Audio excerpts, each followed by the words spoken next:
What would you say are some of the challenges that you experience in communicating like the science behind neuropsychology to the general public?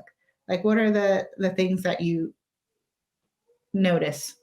I apologize if you hear my toddler crying in the background. Oh, there She's it is. I heard my child crying through the wall, but it's more soundproofed, I guess. But yeah, so communicating research to the public, I wouldn't say I'm doing that a lot, but in my role, more often almost counteracting or just trying to go counter to what people have heard can be really difficult. I think the media will. What will happen is we present research to a research journal, which the general public does not read, right? They won't want to anyway. It's presented the driest format possible, maybe to exclude people, but to be accurate as well, and presented very carefully. And then in order to present it to the public, some media source has to take and try to distill the interesting parts of it. And it's almost impossible to help themselves from sort of saying, so what you're saying is this thing that you're not saying, right? Because that would be the next step and that'd be the cool hook. And so I think a lot of research gets taken away to mean something else, or brought a certain way, and then the listener also wants it to mean something else, so they're even probably exaggerating in their own head what they heard from CNN or wherever. It doesn't matter where. They all do it. Who has exaggerated it from somebody's, probably just the abstract, not their actual article anyway. And so then the scientist is like, grr, why do you guys have to twist my words all the time? But then the public's saying, grr, why do you scientists have to present everything in such an inaccessible way where we have to make the meaning ourselves from it?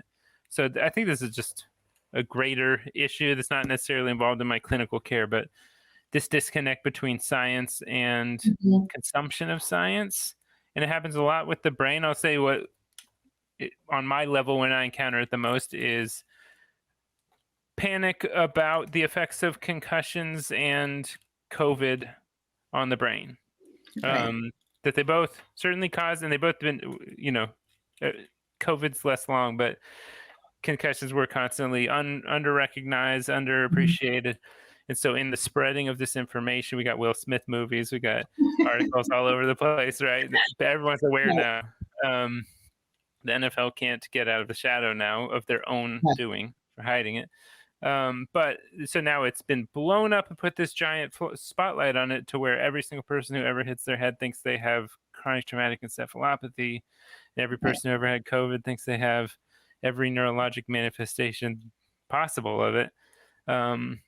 It's this overcompensation, right? And so it's really difficult to go, but you hit it for so long, the solution is blow it up.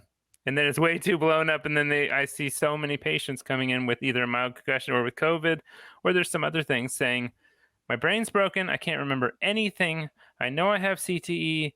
And then when they do great on all the tests, they say, I don't believe your tests. I actually just believe my own anxiety. And I'm certain that I have every disease. I have Alzheimer's disease at the age of 23. I know it because of my butterfly landed on my head. And I'm going, oh, man.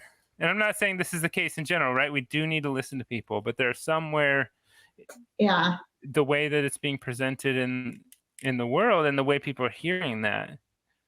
We know the relationship between media saying scary things and then people watching media to go, what should I worry about now?